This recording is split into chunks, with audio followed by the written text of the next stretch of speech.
Time now for our Rush Hour Roundtable. We are also streaming live on NewsNationNow.com and on our NewsNation Facebook page. So let's introduce you to our panel today. First, we have Nigel Laskowski. He is the co-host of the radio show Hammer and Nigel, afternoon drive show on 93.1 WIBC in Indianapolis. Elaine Swan, author and lifestyle expert. And finally, Brad Palumbo, libertarian conservative journalist. Nice to see all of you. Thanks for being here.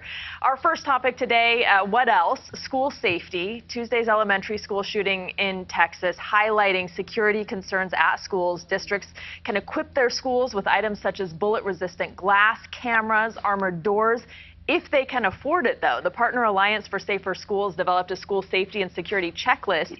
The starting cost, $93,000 for Tier 1, which includes video surveillance and push-button locks for classrooms. The top tier includes all of that, plus items such as an emergency notification system and a security vestibule. That can cost more than $500,000, and it would cost Texas more than $3 billion for all 8,700 school campuses to reach Tier 4 just for physical upgrades. So let's start with the fundamental question. How do you keep your kids safe? First, let's get everyone's initial thoughts. And Brad, let's start with you. Yeah, well, I think this is the #1 question on everybody's mind. We need to talk about security. We need to talk about mental health. We need to talk about law enforcement. I am pretty skeptical, though, of the rush to push some of the mainstream gun control proposals, like the call for universal background checks. Wouldn't have stopped this shooter. He bought his guns legally. Like the call to raise the age to buy a gun to 21. Would likely get struck down by the courts and doesn't work stopping kids from getting alcohol. So I think that security is a much more promising avenue than gun control for where we are right now. Elaine, what about you? I don't agree. I think absolutely gun control, this is what's killing our kids. Gun control, the guns are what's killing our kids. And so what we have to do is really take a page out of the books of some of these other countries who have enacted various laws to stop this madness, to prevent folks from getting the wrong types of killing machines in their hands in order to take away our children. We understand there's mental illness. We understand that these certain things would not have stopped this guy. But the thing is to take the killing machines out of the hands of these killers. That's where it needs to start. Nigel, what do you think? I mean, there are countries all around the world where people struggle with mental illness, where they leave a back door open, where they have all of these other, circumstances we've been talking about, and they're not seeing mass shootings at schools on a regular basis. What do you think? Well, I completely disagree with Elaine. I agree with Brad on this. I think we need to concentrate on the school security. There are no laws on the books that would have stopped this monster from marching in there and with his AR-15 style. If there were laws, he just would have bought a different model. Here's something else I kind of thought of. What about not sending kids to school at all? Homeschooling. Look, I fought tooth and nail 2 years ago to get my kids back into school full-time in person for 5 months. And, man, I looked at my wife this week and I said, do we even want to send our kids to school on our last day of school? There are tons of viable choices. I have a friend that his daughter stayed home a couple of years ago for a full year from school and took online courses, which was very successful for that. So it was a surreal, ironic moment that I had with my wife saying, well, maybe we could keep our kids home. Now, that's not a viable option for a lot of people. So, yes, let's start with, first of all, stop kicking police out of schools. Let's stop there. Over 30 states last year got rid of their school safety officers and resource officers. That is not the answer. However, there was armed law enforcement outside of this school for at least 40 minutes while the shooter was inside. They didn't go in. Does that change the equation here? Elaine. It does. Here's the key here I think that we need to think about is you're exactly right. There are no laws on the books that would have stopped this guy.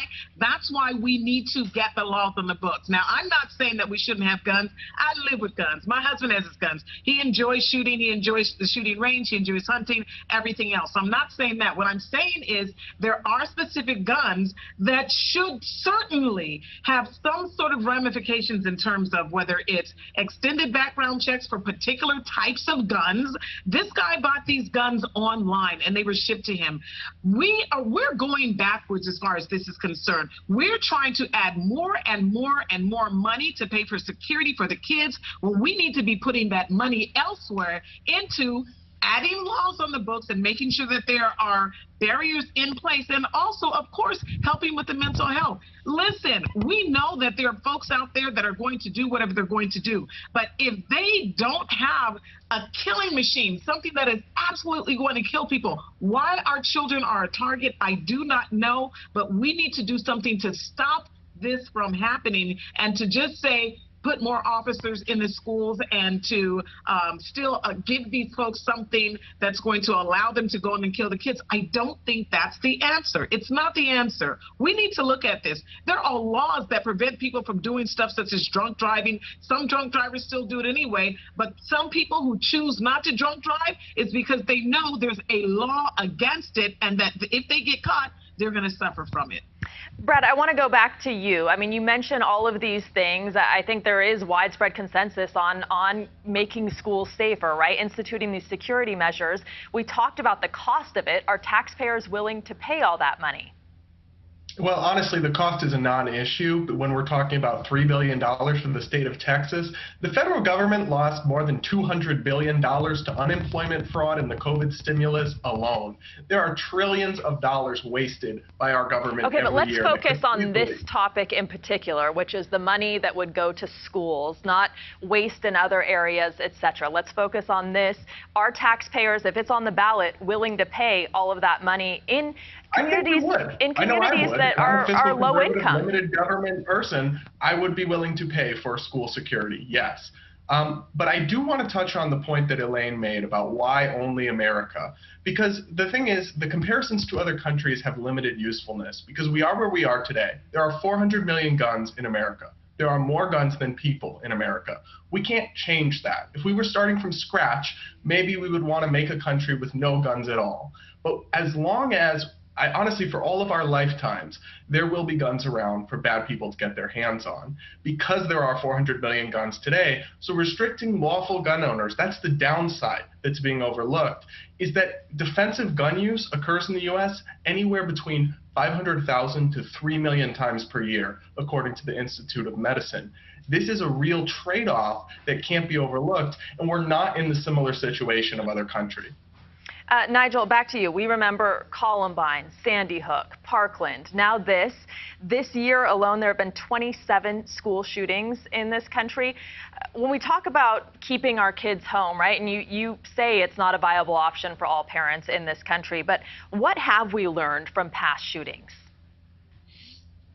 Well, I think we've learned that we do definitely need more security, more protocols in schools. We can have all these arguments about the Second Amendment. It's the same thing every time. The left argues about common sense gun control. The right argues about mentally ill and taking care of your mental health. But really, let's figure out the security first. We can figure out the security first. Single points of entry. It's not going to work. Unfortunately, we learned today a teacher propped the back door open to the school in Texas. And, you know, first and foremost, thoughts and prayers to the victims and their families. But my God, what this teacher must be going through that accidentally left this door propped open where the shooter was able to get in. You could have all the security, all the protocols in place. If something like that happens, you'll never be able to stop this. And kids in this country now going through active shooter training drills. I remember when I was a kid, we had fire drills and earthquake drills, never active shooter drills. Okay, none of you go away. Right after the break, we're going to continue this conversation, and we're going to talk about the high cost of summer travel. We'll be right back.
summer plans. According to our exclusive NewsNation poll, more than 40% of people have changed or canceled their summer plans altogether due to higher prices. The national average price for gas today is $4.59, and the average price for a domestic flight nearly $400 round trip. And actually, everything I've looked at is much higher than that. So how expensive do things have to get for you to actually cancel or change your summer plans? Elaine, what about you?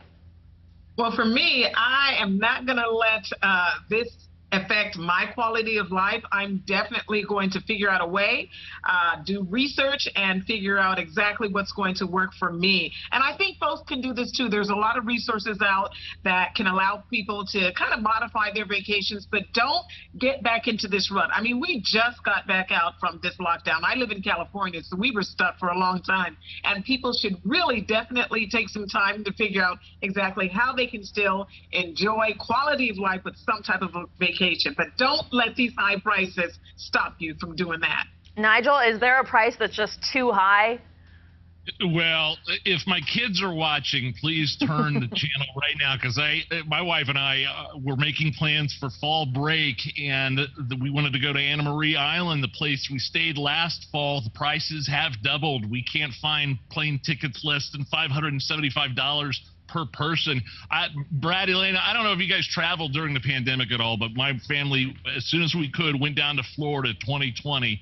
It's like we had the plane to ourselves, and we went to the Dawn, the big pink resort there in St. Pete. Just beautiful. We had it all to ourselves. And I think people that have booked vacations during the pandemic and are going this summer are going to have a big sticker shock when it comes to booking out further. So yes, we are having to make some tough decisions on whether or not to go to a place that costs double what it did last fall, for sure. And Brad, what about you? Are you just itching to get out after over 2 years of the pandemic, enjoy your Memorial Day weekend or your summer break or fall, or is there a cap at what you'll actually pay?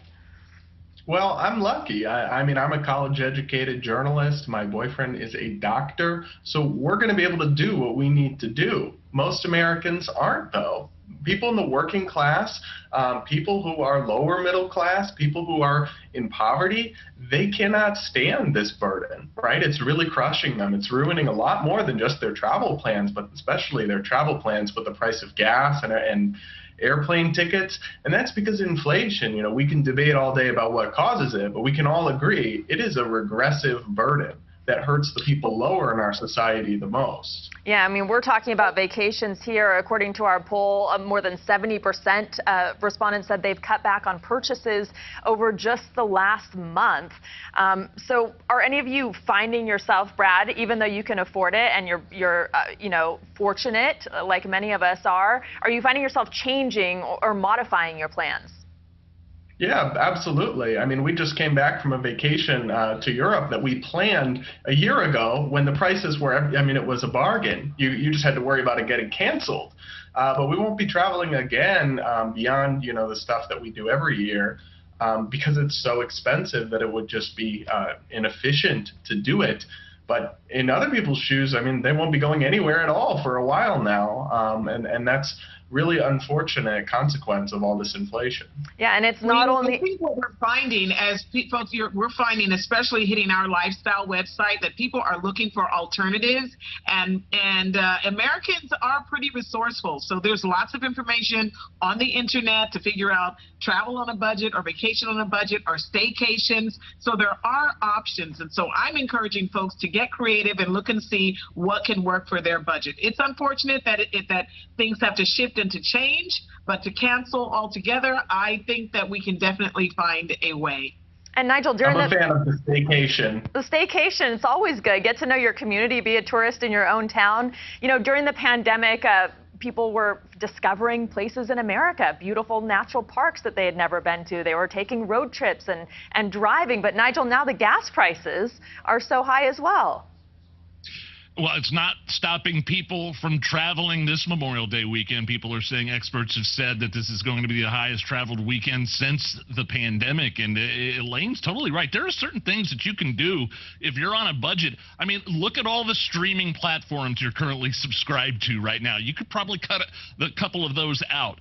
I stopped drinking during the week. Okay, you realize how much money that saves me in alcohol. Okay, so yeah, there are certain things you could stop doing. My wife works from home. I drive a truck. She drives a little minivan that gets good gas mileage. I drive to work in a little shaggin' wagon every day. That saves a lot on gas mileage. So, yeah, there are certain things people could do to cut corners here and there to save. And just the fact that we're having this conversation, Elaine, just the fact that we're having this conversation says a lot about Americans' Americans' adventure and sense of travel and adventure and interest in seeing the world and other places. It is. There's quite an interest. And what I would encourage people to do is to really look in their own backyard.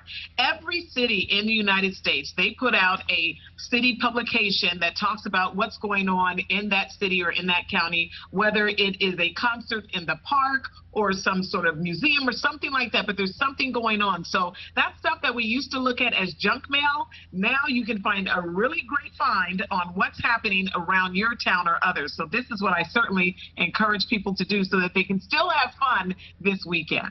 Brad, if you had to pick between maybe some sort of luxury like a dinner or, you know, a concert or something like that and travel, what do you choose? Probably not the travel, because I am a little more introverted. So I'd probably go for the staycation and keep the dinner intact.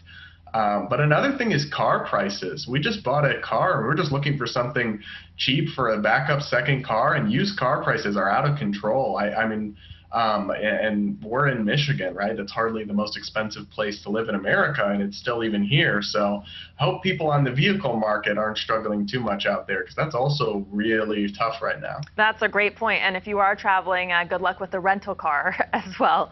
All right, thank you all. Stick around. We want to honor our fallen veterans before we go. We'll be right back.